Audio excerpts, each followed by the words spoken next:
Bonjour à tous. Dans cette vidéo, je vais présenter et proposer une correction pour cet exercice-là, donc qui est tombé à Math 1 cette année. C'est un ami à moi qui me l'a envoyé car il est passé dessus. Alors je préviens d'abord que j'ai pas la prétention que la correction soit exacte. Il y aura sûrement des erreurs, donc voilà, essayez de les notifier gentiment dans les commentaires, dans la bienveillance bien sûr. L'idée c'est vraiment de partager l'exercice, comme ça si quelqu'un souhaite préparer Central, et bien, pour les oraux, hein, c'est un exercice d'oral bien sûr qui est tombé à... C'était un exercice de maths 1, donc l'épreuve sans informatique, et je l'ai trouvé intéressant parce que c'est un exercice qui porte sur le calcul différentiel, chapitre qui est souvent vu en fin d'année, et en fait on n'alloue pas beaucoup de temps. Enfin, je me présente, même si je me suis déjà présenté dans les précédentes vidéos, donc je suis en 5 demi, j'étais en 5 demi en psy, j'ai intégré Centrale Supélec, j'ai présenté donc dans mes précédentes vidéos les méthodes et les conseils donc, que j'ai utilisés et appliqués durant ma 5 demi pour intégrer Centrale Supélec. Et donc bah, normalement ici on va traiter un exercice qui est tombé à Centrale en calcul différentiel. Donc là voilà, c'est pas très lisible. Donc j'ai demandé à l'IA de le réécrire en LaTeX pour que ce soit plus clair. Et je trouvais en fait cet exercice intéressant, non pas seulement car c'est du calcul diff, mais aussi et surtout car il fait passer par des méthodes assez classiques en calcul diff, qui ne sont pas forcément écrites dans le cours, mais qu'il faut savoir faire. Je pense, par exemple, la question 1, montrer que f atteint un minimum sur Rn avec la seule information que la limite, quand norme de x tend vers plus l'infini, déjà une limite de norme, c'est pas très courant, est égale à plus l'infini, enfin, comme ça, c'est pas très malléable, on comprend pas vraiment ce qui se passe, et j'ai trouvé la question sympa, donc c'est pour ça qu'on va la tenter du moins de la corriger aujourd'hui. La question 2 aussi qui doit être bien rédigée, surtout à l'oral, enfin qui doit être bien rédigée, oui, à l'oral. Et pour la question 3, je vais montrer donc une astuce, enfin c'est écrit dans le cours, mais je sais que par exemple mes camarades l'appliquaient pas vraiment, donc voilà, ça permet de voir autre chose pour montrer le gradient. Et la question 4, bah, la question 4 c'est approximatif en fait, parce que la personne qui me l'a envoyé ne se souvenait plus vraiment de la question 4 car elle l'avait pas traitée le jour de l'oral. Donc voilà, c'est uniquement, elle est sûre pour les questions 1, 2 et 3. Néanmoins, la question 4 fait pas vraiment sens et vous verrez qu'il y a une hypothèse de l'énoncé qu'on n'utilise pas. Donc voilà, on va faire avec ce qu'on a et on va partir sans plus attendre sur la question 1. On souhaite montrer que f atteint un minimum. Donc ici, on a une fonction qui est de Rn dans R. Et pour l'instant, pour la question 1, ce qu'on peut faire, c'est étudier le cas n égale 1. Donc en fait, la condition...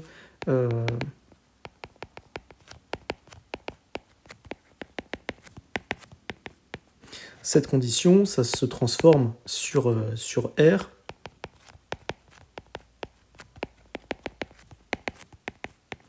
Ce qui veut dire en fait que si on trace donc un graphe vraiment approximatif, ah oui, j'ai oublié de préciser, on sait que cette fonction est continue. C'est ça qui est vraiment important. Donc voilà, si on trace un graphe de la fonction, on voit qu'en fait, en moins l'infini et respectivement plus l'infini, bah, la fonction tendra vers plus l'infini. Néanmoins ici, elle est continue, et là, elle retend vers plus l'infini. Et donc, on aperçoit bien, en fait, en ayant tracé à la main, donc en respectant les conditions, que en moins l'infini et en plus l'infini, ça tend vers plus l'infini. En plus du fait que la fonction soit continue, on remarque qu'en fait, il y a bien un minimum. Et le minimum, on peut le relever ici. Donc, dans notre cas, avec notre fonction imaginaire, x étoile serait ici, et en fait, l'existence de ce minimum n'est pas aberrant. Enfin, moi, je conseille, c'est toujours plus simple, dans un exercice de calcul différentiel, de voir ce qui se passe dans le cas n égale 1. Parce que souvent, dans Rn, c'est pas malléable. On peut pas vraiment comprendre ce qui se passe, parce que c'est pas intuitif. Or, dans R, c'est intuitif, parce que c'est ce qu'on fait depuis tout petit. Donc voilà, je conseille de toujours regarder dans le cas n égale 1. Ici, on voit à peu près ce qui se passe. Ça donne une idée, mais on va voir que le raisonnement n'est... Enfin, en tout cas, j'ai trouvé quelque chose que je trouve pas si simple. Donc, pour la correction, parce que jusque-là, c'était à peu près... c'était uniquement pour avoir l'intuition. Alors, moi, de ce que j'ai compris, souvent, en fait, il faut, quand on voit une question comme ça, surtout en calcul différentiel, le relier à une connaissance qu'on a. Donc en fait, quand on voit minimum sur du calcul différentiel, la première chose auquel il faut penser, selon moi, c'est au théorème des bornes atteintes. Parce que c'est la seule chose qui nous permet de trouver un minimum. On va rappeler du coup les hypothèses du théorème des bornes atteintes. Il faut que la fonction soit continue, qu'elle soit à valeur réelle, ce qui est bien le cas ici, hein, c'est implicite, mais c'est bien le cas. Et surtout, il faut qu'elle soit à support sur un compact. Il faut faire attention, le terme compact est hors programme en PSI et en PC. Ça veut juste dire... Donc voilà, faut pas le noter dans la copie, c'est ce que disait ma prof de maths, sinon on peut perdre des points et ça paraît quelqu'un qui veut juste étaler ses connaissances. Donc il vaut mieux écrire fermé, borné et non vide. Voilà, donc c'est ce qu'est le compact. Donc le problème étant que là on souhaite montrer l'existence du minimum sur Rn. Or Rn, ça ne vérifie pas ces conditions-là, donc ce n'est pas un compact. Souvent, c'était tombé au sujet XENS en PSI cette année. Quand vous ne voyez pas comment faire, l'idée, en fait, c'est toujours, dans un premier temps, de se placer justement sur un compact. On se place sur un compact, on voit ce qu'on peut faire, et après, parce que sur un compact, en fait, ce qu'on arrivera à montrer ici, parce qu'on voit qu'en plus, la fonction, comme je l'ai déjà dit, elle est continue. Donc la condition de continuité, c'est OK. À valeur réelle, c'est OK. Donc en fait, le seul truc qui manque ici, c'est la compacité. On voit que en se plaçant sur un support compact, par exemple une boule fermée, on arriverait bien à montrer ce qui est demandé. Donc on aurait l'existence d'un minimum local. Minimum local. Or ici, on souhaite un minimum sur Rn, c'est-à-dire un minimum global. Donc, on a bien vu que sur une boule fermée, donc on va prendre une boule fermée centrée en 0, c'est toujours plus simple. Donc sur une boule fermée centrée en 0 et de rayon R, c'est OK. Voilà, donc déjà au moins on a cette première information, on sait que tout se passe bien sur un support compact, c'est déjà pas mal. Dans un second lieu, ce qu'on va faire, c'est s'intéresser à cette condition-là, parce que c'est pas anodin et c'est quand même le gros de la question 1, que la limite de norme de x tend vers plus l'infini de f de x est égale à plus l'infini, et on va traduire ça par la définition de la limite.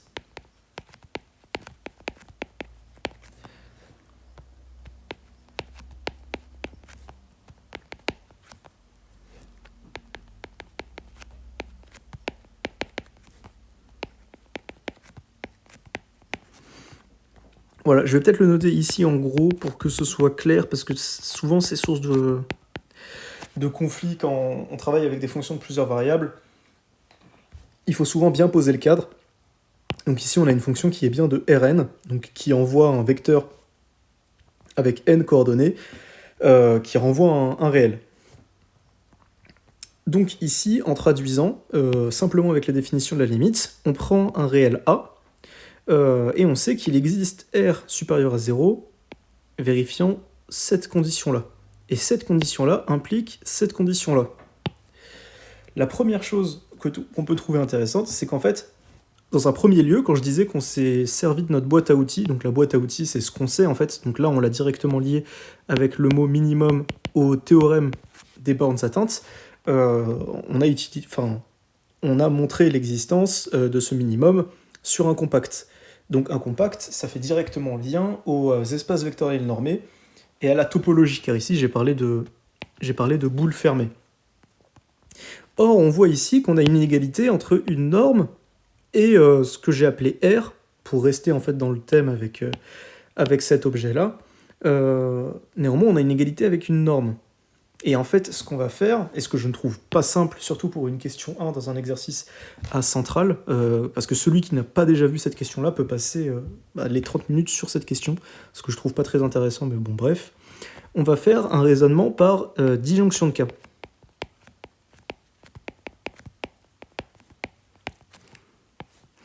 Voilà.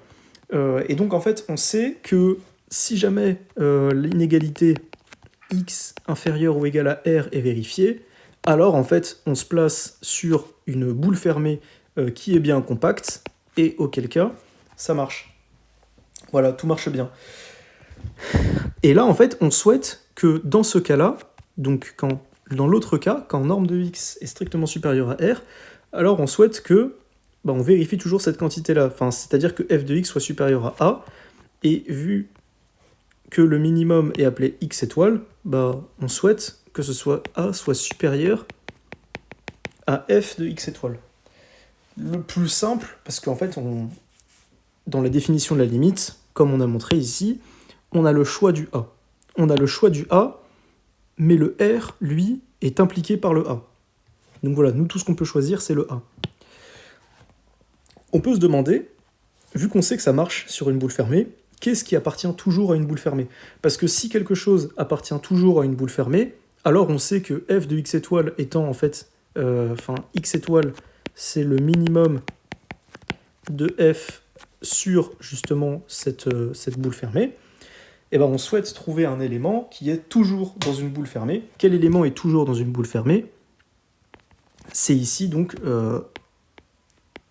le 0 de Rn, donc le vecteur nul à n coordonnées. Et donc ici, le raisonnement que j'ai appliqué, c'est en fait de poser A qui est égal à f de 0. Donc ici, pour simplifier les choses par la suite, je prendrai 0 est égal au 0 de Rn, en fait, vu que la fonction envoie de Rn dans R, on comprend bien que ce qu'on manipulera ici, c'est des vecteurs à n coordonnées, donc 0, c'est le 0 de Rn. Donc voilà, on pose A est égal à f de 0. Donc, en posant ça, on sait que... je vais le reprendre et cette fois, je vais essayer d'être plus clair, parce qu'en fait, ici, c'était... c'est pas vraiment correction, ici, ça serait plutôt brouillon. Mais cette fois, on va corriger. Donc, on pose A est égal à f de 0. Mais je voulais faire cette parenthèse brouillon pour en fait bien que vous compreniez d'où vient le raisonnement et d'où le A égale f de 0 sort. Parce que je trouvais qu'en le posant directement, en fait, c'était pas clair et on ne comprenait pas du tout d'où il sort. C'est pour ça que j'ai voulu faire toute cette parenthèse d'abord. En posant A égale f de 0, par définition de la limite, il existe R strictement supérieur à 0, tel que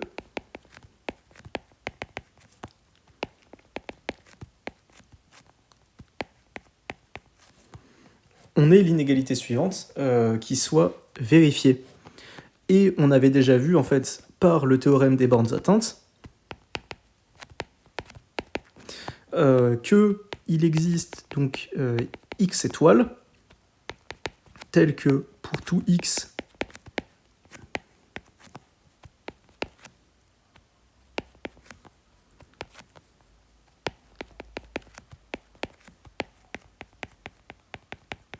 donc voilà, en fait là j'ai simplement traduit avec des quantificateurs le théorème des bornes atteintes, donc c'est-à-dire que toute fonction continue à valeur réelle sur un compact est bornée et atteint ses bornes. Ici le minimum, je l'ai appelé donc x étoile, donc naturellement tout élément de la boule fermée, l'image par f est supérieure à l'image par f de x étoile. Or, 0 appartient à la boule fermée 0R, car en fait la boule fermée 0R, c'est l'ensemble des x tels que norme de x, donc on parle ici de la norme euclidienne, est inférieure à R. Or, on sait que norme de x par positivité, c'est elle-même supérieure à 0. Donc voilà, la condition est bien vérifiée, il n'y a pas de souci pour ça. Ainsi, on va raisonner par disjonction de cas pour montrer que x étoile, et c'est ça qui est vraiment important, c'est qu'à ce stade-là, en fait, x étoile, c'est un minimum local.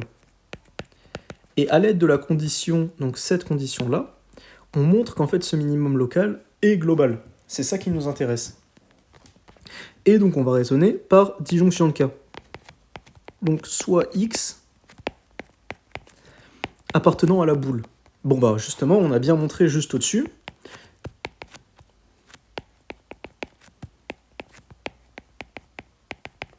que f de x est supérieur ou égal à f de x étoile. Donc, x étoile est bien un minimum.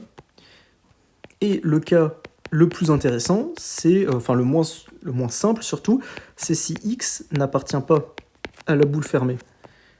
Auquel cas, la négation de norme de x inférieure ou égale à r, c'est norme de x supérieure strictement à r. Or, on a vu par définition de la limite, justement, cette égalité. Sauf que a, ici, c'est égal à f de 0. Donc, on a juste montré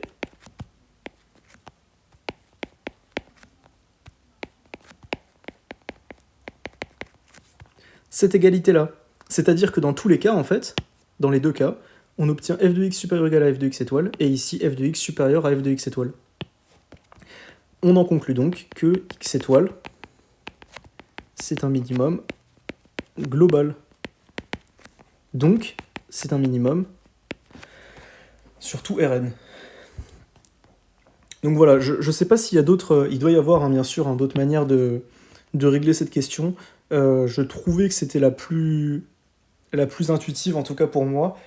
C'est loin d'être simple, et je pense que si on n'a pas déjà vu la question, ça peut être un peu problématique, et je trouvais ça d'autant plus intéressant de le corriger, car en fait j'avais déjà vu cette question-là dans la RMS 2025 et 2024, donc voilà, il faut savoir la faire. Je vais pas dire que c'est un classique, mais ça tombe souvent, donc forcément il faut savoir le faire quand on prépare les oraux, c'est important.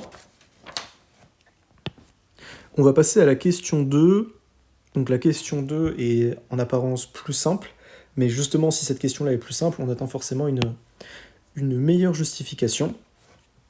Donc ici, on admet que la fonction est de classe C1, on peut se demander pourquoi, et on étudie le gradient de f en x étoile.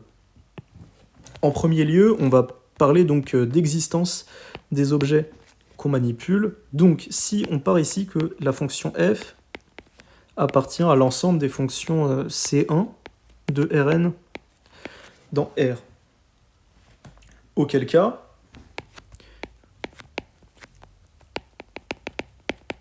le gradient de f existe. Donc le gradient de f, je rappelle, c'est le vecteur à n variables. Gradient de f en tant que tel, c'est une application. Mais gradient de f, en fait, c'est l'application qui a un vecteur x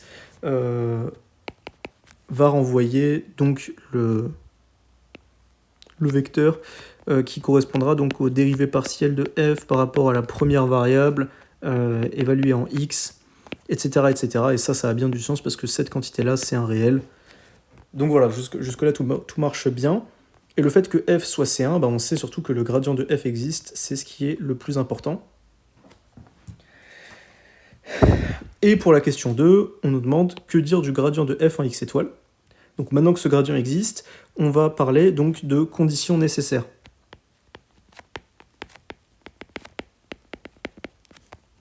Et plus précisément de conditions nécessaires d'extrémum. Or, on sait que f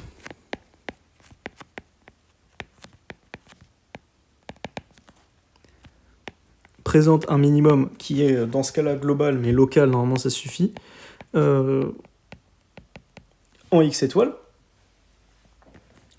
Donc on sait de ce fait que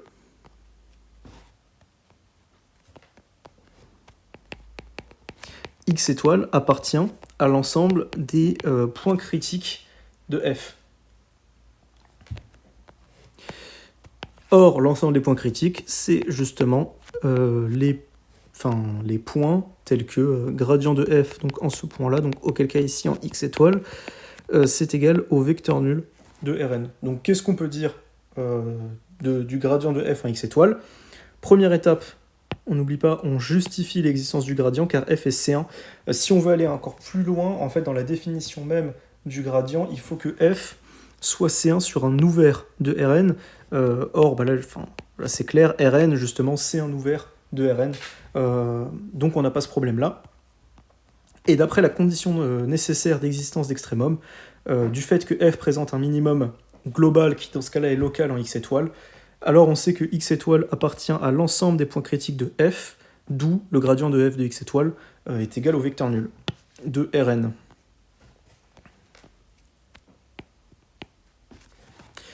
On va passer à la question 3, où cette fois on arrête les questions un petit peu générales sur le calcul différentiel, et on va cette fois se concentrer donc sur une fonction, et plus précisément cette fonction-là. Elle est pas anodine, elle est souvent ressortie, on la voit assez souvent, je crois d'ailleurs qu'elle était tombée au sujet de l'X en maths, en psy. Il y avait une forme quadratique qui lui ressemblait, je sais plus si c'était exactement celle-là, mais enfin il y avait un truc du genre. C'est bien d'avoir fait quelques exercices de calcul différentiel avec cette fonction-là, c'est un classique, et savoir la manipuler c'est bien, comme ça permet surtout de gagner du temps dans le calcul de gradient que je montrerai juste après. Mais on va faire ça étape par étape. Déjà, on souligne le fait que la matrice A, elle est symétrique réelle. Ça va impliquer des choses plus tard, on verra ça. B, un vecteur de Rn quelconque, ça à la limite on s'en fiche. Et on va montrer dans un premier lieu que f est de classe C1 de Rn dans R. De manière très générale, quand on souhaite montrer qu'une fonction de n variables est C1, il n'y a pas 10 milliards de manières. Et il y en a deux en fait. C'est soit on revient à la définition, et auquel cas on pose tous les calculs avec les différentiels pour montrer que c'est bien C1. Mais ça, c'est absolument un enfer, et il faut pas le faire, parce que c'est une perte de temps immense. Surtout qu'il faut jamais perdre d'esprit que cet oral-là, c'est 30 minutes. Donc il y a forcément une manière plus simple de le faire, parce que déjà, en sortant les différentiels, on peut passer 30 minutes sur ça. Après, ça veut rien dire, parce qu'on peut aussi passer 30 minutes sur la question 1. Mais bon, bref. Donc pour montrer que c'est C1, en fait, dans la plupart du temps, ce qu'on va chercher à faire, c'est montrer que la fonction f, donc de la variable x, est polynomiale. Et en fait, qu'elle est polynomiale en les coordonnées de x. C'est ça qui est vraiment important. On va chercher à montrer ça, donc polynomial ou rationnel qui s'annule pas, sauf que ici on va montrer que c'est polynomial, c'est plus simple. Mais il faut retenir qu'en fait, dans les deux cas, c'est soit polynomial, soit rationnel, qui ne s'annule pas bien sûr au dénominateur. Et auquel cas, on peut montrer que c'est C1, et on peut même montrer qu'en fait c'est C infini. On va utiliser ça dans la question 4. Mais ici, je crois que dans le cours, c'est spécifié pour C1, mais je ne sais pas si c'est pour le cas C infini. Mais enfin voilà, c'est important de le retenir pour C1. Et donc pour la question 3, ça dépend. Si c'est à l'écrit, je pense que le mieux, c'est de sortir les calculs en fait. De faire les gros calculs et de montrer que f est bien polynomial en x. Donc pour ce faire, en fait, vous posez donc x, le vecteur de Rn, on pose x1 jusqu'à xn, et c'est bien un vecteur de Rn, et auquel cas, f de x, c'est, en fait, on repart, c'est égal à axx moins bx, et en fait, on fait les calculs du produit scalaire, donc canonique, sur Rn, et on fait les calculs pour justement montrer que c'est bien polynomial en les coordonnées. À l'oral, je pense que le mieux, c'est de le dire. Si l'examinateur veut que vous fassiez les calculs, vous les ferez. Néanmoins, c'est vraiment basique, surtout que ça arrive vers une fin d'exercice, donc ça m'étonnerait que l'examinateur justement demande les calculs. À mon avis, à ce stade-là, il reste plus beaucoup de temps, et il vaudra plutôt que vous speedez sur autre chose. Donc voilà, mais à l'écrit, il faut le faire. C'est pas très compliqué, donc je vais pas le faire, et on va plutôt passer à la suite, qui est plus intéressante, c'est de calculer le gradient. Parce qu'on va voir quelque chose d'assez élégant. Et donc on va pas l'admettre, mais j'ai montré comment faire. En fait, l'idée c'est de montrer que c'est polynomial coordonnées de x. Voilà, et donc pour ce faire, vous exhibez le vecteur. Enfin voilà, mais donc on va assumer que f est C1 de Rn dans R. Désormais, on souhaite calculer son gradient du fait que f est C1 de Rn dans R, Rn étant bien un ouvert de Rn. Voilà, on se répète un petit peu, mais notre prof disait que c'est important. De ce fait, on sait que l'application gradient de f existe. Voilà, donc on a existence de l'objet, on peut le manipuler, au moins c'est très clair. Je vais mettre un premier rond, ça c'était pour tout ce qui est C1, et le deuxième rond, ça sera pour le calcul du gradient. Donc le calcul du gradient, ici, il y a deux grosses possibilités selon moi. La première, en fait, c'est de rappeler que gradient de f, c'est l'application qui a x associé. donc le vecteur des dérivées partielles en fait. Voilà, tac tac tac, jusqu'à dérivée partielle de f par rapport à la nème variable en x. Je pense que ça se fait, mais c'est un enfer et ça va prendre énormément de temps. Je sais pas si c'est l'idée de l'exercice, mais je sais que c'est le truc vers lequel on s'oriente le plus. Et il faut vraiment pas faire ça parce qu'on a autre chose au programme qui permet d'aller beaucoup, beaucoup plus vite. C'est le développement de Taylor-Young. Je vais marquer Taylor-Young ordre 1. C'est le développement de Taylor-Young à l'ordre 1. Parce qu'en fait, on sait que ce développement-là est unique et on sait qu'il existe car f est C1. Donc, je vais faire un petit schéma. Donc, du fait que f est C1, on sait que je vais marquer Taylor-Young 1. On sait que ce Taylor-Young 1, il existe. Et on sait que le Taylor-Young 1 est unique. Donc en bref, si vous arrivez à exhiber le développement de Taylor, bah vous réussirez à identifier. Donc le premier lieu, c'est de rappeler le développement de Taylor à l'ordre 1. Donc on prend soit x dans Rn. Alors on sait que f de x plus h, c'est égal quand h tend vers le vecteur nul. Je vais garder les notations que j'avais utilisées pour rester cohérent. Alors là, ça n'a pas vraiment de sens. Mais en fait, quand je dis h tend vers le vecteur nul de Rn, ce que j'entends par là, c'est que coordonnée par coordonnée, chaque coordonnée de h, par exemple, si on a, je sais pas, h, c'est h1 jusqu'à hn, en fait, h1 tend vers 0, hn tend vers 0, voilà, comme ça c'est plus clair. Juste, j'efface ça. Hop, et donc on sait que le développement de Taylor à l'ordre 1, c'est f de x, plus le gradient de f évalué en x, produit scalaire h, plus un petit taux de h. Voilà.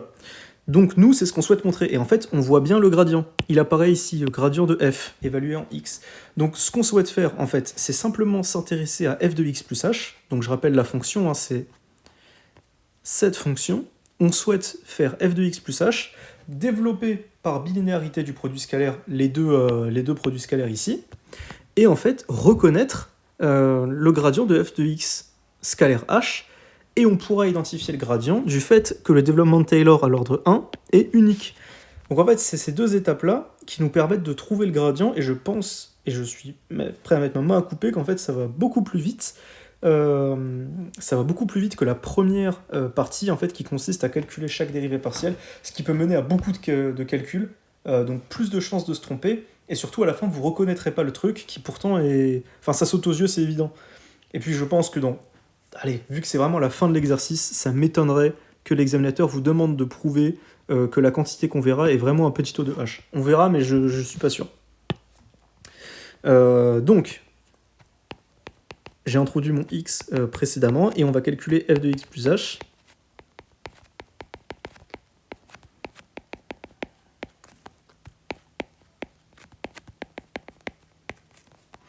Donc voilà, on développe par bilinéarité du produit scalaire. À la limite, si quelqu'un veut faire les calculs, je laisse les faire. Moi, je vais simplement... Enfin, je les avais fait à côté sur une feuille, donc justement, je vais directement réécrire les calculs. Donc c'est égal à f de x. Parce que de toute façon, c'est des calculs, c'est pas hyper intéressant. Normalement, vous retombez sur les mêmes choses que moi.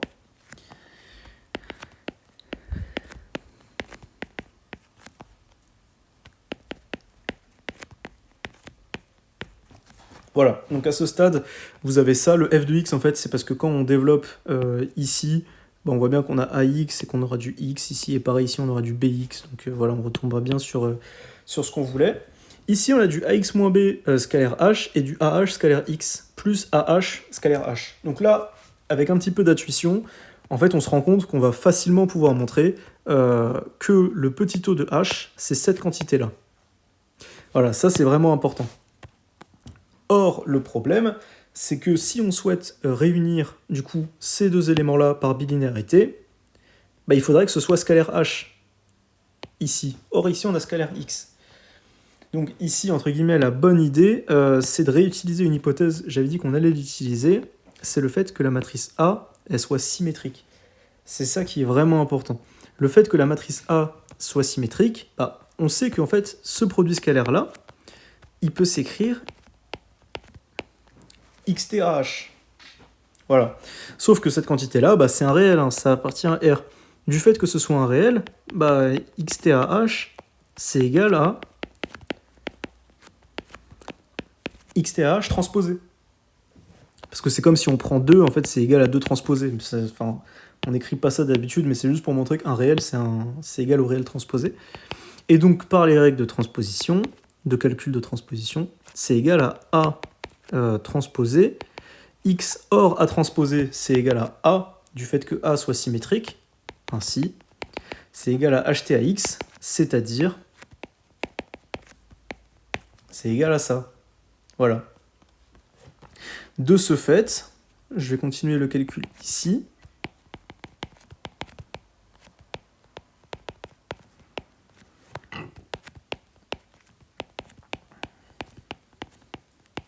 Voilà, et je pense que dans un oral, déjà, si quelqu'un arrive jusqu'à cette question-là et jusqu'à cette partie-là de la question, normalement, l'oral s'arrête, hein, parce qu'il n'y a pas du temps infini.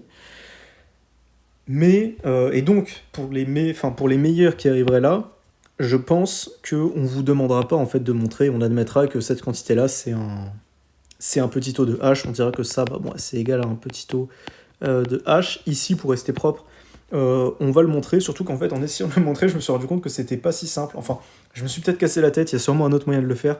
Encore une fois, je me répète, mais c'est uniquement une proposition de correction, hein. J'ai pas la prétention de proposer un corrigé, c'est une proposition. Il y a sûrement des erreurs dans ce que j'ai dit. Donc voilà, il faut prendre tout ça avec des pincettes. Donc ici, on va faire un focus sur AH, scalaire H. Le premier réflexe, c'est d'utiliser Cauchy-Schwarz, parce qu'en fait, on souhaite montrer que ça, c'est égal à un petit taux de H. Donc voilà, ça, je vais le mettre ici. Ça, c'est le but. Donc, si on fait du AH scalaire H, on sait par Cauchy-Schwarz que c'est inférieur ou égal à norme de AH fois norme de H. Et alors là, on va utiliser un résultat que j'en avais parlé dans ma première vidéo où j'avais parlé du livre de Maxime Puech. Donc c'est un polytechnicien qui a sorti un livre sur des compléments en fait au programme de PSI et de PC, parce que je crois que c'est essentiellement les mêmes programmes en maths. Donc c'est uniquement un livre de maths qui apporte des compléments sur le programme. Et dans la partie espace vectoriel normé, il apporte le complément de la norme d'opérateur. Donc ici, on va utiliser la norme d'opérateur. Donc je vais faire un préambule en expliquant ce que c'est la norme d'opérateur. Donc quand on va parler dans le cas simple pour une matrice A, la norme d'opérateur, c'est égal, si je ne dis pas de bêtises, c'est égal au sup sur la sphère unité de AX. Je vais juste vérifier dans mes notes, je suis quasiment sûr. Ouais, c'est ça. Donc en fait, c'est au sup. Et donc pourquoi déjà est-ce que cette quantité existe ? Du fait que l'application... je suis en train d'écrire n'importe quoi. L'application qui a x, un vecteur de Rn, associe norme de AX. On sait que c'est une application qui est continue de Rn dans R. Et elle est à valeur réelle, bien sûr. Et en plus de ça, on se place donc continu plus compact plus à valeur réelle. Et donc, on utilise encore une fois, comme à la question 1, le théorème des bandes atteintes. Et le théorème des bandes atteintes nous affirme que voilà, cette quantité-là, donc on appelle la norme opérateur de A, existe. Et c'est ce qu'on va utiliser ici. En fait, on aurait pu l'utiliser sans la nommer, mais voilà, tant qu'à faire, je la nomme. Et puis de toute façon, c'est un très bon bouquin, hein. J'en avais parlé dans ma première vidéo sur l'admissibilité à Central Supélec, et non l'admission, que je vous invite à aller voir d'ailleurs, elle est vraiment excellente. Enfin, c'est un peu prétentieux de dire ça, mais je la trouve bien, je suis content. Donc voilà. Et on aurait pu l'utiliser en fait sans la nommer, mais tant qu'à faire, tant qu'on y est, autant la nommer. Et donc, ce qu'on va faire en fait, c'est nommer, enfin, c'est de poser h qui est égal à h fois norme de h sur norme de h. Voilà. Et donc, quand on va ensuite faire AH, on multiplie par A à gauche, c'est égal à... Alors du coup, ouais, je disais, AH, en fait, on peut le réécrire. Je vais plutôt mettre directement le norme de H ici. Et en fait, on remarque ici que la norme de H sur norme de H, c'est bien égal à 1. Donc on a montré qu'en fait, H sur norme de H, ça appartient à la... Enfin, ouais, je peux le noter S1, la sphère unité. De ce fait, en utilisant justement la norme d'opérateur que j'avais décrit précédemment, eh bien on sait que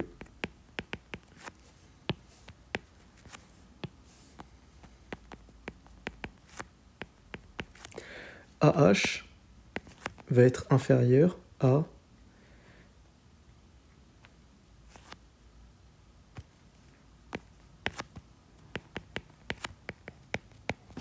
cette quantité... oula, c'est pas homogène. Hop, va être inférieur à cette quantité-là. Donc en fait, en notant la norme opérateur de A est égale à C, une constante, on a simplement montré que AH, d'après la première, on avait appliqué Cauchy-Schwarz ici. Et donc en fait ici, on montre bien que AH est inférieur ou égal à C, norme de H au carré. De ce fait, le produit scalaire AH avec H est bien un petit taux de H. Voilà, donc finalement, on a montré que f de x plus h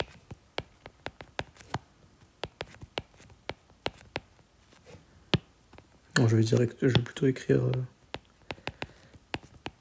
le gradient explicitement. Voilà, donc finalement, on a montré cette égalité, et par unicité du développement de Taylor à l'ordre 1, on a bien montré que le gradient de f, c'est l'application qui a x associe 2 à x moins b. Voilà, donc on a déterminé le gradient de f, et je pense, si ces étapes-là sont bien exécutées, qu'en fait ça va plus vite que la première technique que j'avais montrée, qui consiste à calculer les dérivées partielles. Ça, c'est vraiment infâme. Et puis surtout, en calculant les dérivées partielles, vous aurez quelque chose à la fin. En imaginant que vous n'avez pas fait d'erreur de calcul, ça sera en fait 2ax moins b, mais ça ne sera pas explicitement écrit. Donc après, il faudra retrouver que c'est 2ax moins b. Je trouve que c'est pas clair. Cette méthode est beaucoup plus claire, et surtout qu'en pratique, à mon avis, on vous arrêtera là, et on vous demandera pas en fait de montrer que que produit scalaire de AH avec H est un petit taux de H. Donc ici on l'a montré pour la forme, mais je suis pas sûr qu'en exercice à l'oral on vous demandera de le démontrer. Alors la question 4 était pas très claire. La personne qui me l'a envoyé, qui est dans ma classe, donc a dit qu'il fallait donner la formule de Taylor pour f de classe C2. Donc voilà, c'est pour ça qu'ici je disais C1, mais aussi C infini. Car en fait, du fait qu'elle soit polynomiale en les coordonnées de x, la fonction f, alors on sait que f est C2.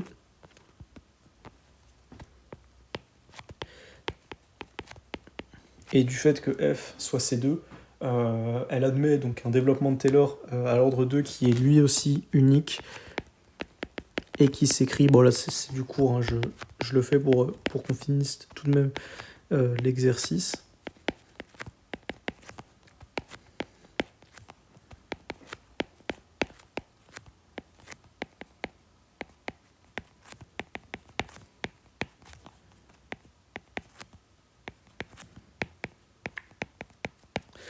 Voilà, donc f de x plus a, c'est f de x plus, donc ici en fait on retrouve le développement de Taylor à l'ordre 1, et ici on a un terme correctif qui est encore plus précis, avec hf de x, donc qui correspond à la matrice hessienne, donc c'est-à-dire que hf de x c'est égal à...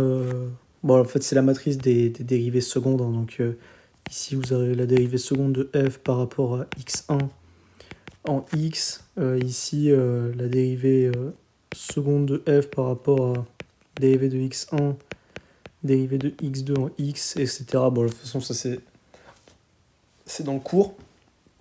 Donc voilà, on donne la formule. Je pense qu'il y avait une suite à l'exercice. Néanmoins, la personne qui me l'a envoyé ne l'a pas traité, ne s'en souvenait plus. Donc voilà, ça donne à peu près une idée. Je vais effacer tout ça pour qu'on y voit un peu plus clair. Ça donne à peu près une idée d'un exercice qui est tombé cette année à Centrale, idéalement qui doit être traité en 30 minutes, même si on imagine bien que vous ne traiterez pas tout en 30 minutes. Ce que je trouve vraiment intéressant, c'est la question 1. Je conseillerais vraiment d'apprendre la démarche, pas par cœur, mais de retenir les étapes importantes. Et de la question 3, en fait, pour calculer le gradient, de se souvenir du fait qu'on peut passer par le développement de Taylor à l'ordre 1 et que souvent ça va plus vite, quoi. Ça va beaucoup plus vite plutôt que de calculer les dérivées partielles. En fait, calculer les dérivées partielles, c'est pratique si vous avez une fonction f de x, y qui est égale à... Enfin, une expression qui est pratique. Enfin, on peut faire des choses, quoi. Quelque chose d'explicite. Là, quand vous avez quelque chose comme ça, avec une matrice à l'intérieur, et surtout une fonction de n variables et non de 2 variables, c'est pas vraiment l'idée de passer par les dérivations comme ça, donc je pense que c'est mieux de calculer le gradient à l'aide du développement de Taylor. Et de classe C1, donc on avait dit voilà que il fallait seulement montrer que c'était polynomial. Néanmoins à l'oral, je pense que le dire ça suffit, il n'y aura pas besoin de le faire parce qu'on sait que vous savez le faire, donc voilà. Et la question 2 c'était direct, donc pas trop besoin. Mais enfin voilà, c'en est tout pour cet exercice. J'essaierai d'en corriger d'autres. Dites-moi si vous voulez plutôt des exercices de maths ou de physique. N'hésitez pas à me corriger, bien sûr. J'ai dû faire des erreurs dans ce que je disais ou des imprécisions. Voilà, ce sera bien vu pour aider les autres. Mais encore une fois, je reprécise, le but de ces vidéos-là, c'est pas de proposer un corrigé, c'est vraiment de donner l'exercice, parce que ces exercices-là, le souci, c'est que souvent, ils sont gardés par les profs et qui ne sont pas rendus disponibles pour tout le monde. Or, justement, si on souhaite s'entraîner sur Centrale, il faut faire des exercices type Centrale. Donc voilà, je conseille de le faire, et ensuite de regarder ce que j'ai fait, peut-être que ce sera plus ou moins proche, mais enfin, ne partez pas du principe que ce que vous avez fait est faux si vous n'avez pas la même chose. Je peux me tromper aussi, c'est probable. Donc voilà. Mais dites-moi, oui, si vous voulez des exercices plutôt maths ou physique pour la suite. J'essaierai sûrement de faire un exercice de physique après. Je sais pas, enfin vous me direz si vous avez des chapitres de prédilection, je pourrais essayer d'en corriger. Et ce sera toujours des exercices qui sont tombés à Centrale cette année. Voilà, comme ça permet à ceux qui seront admissibles à Centrale l'année prochaine d'avoir une idée concrète de ce qui est tombé cette année aux oraux, pour au mieux préparer les oraux de 2026.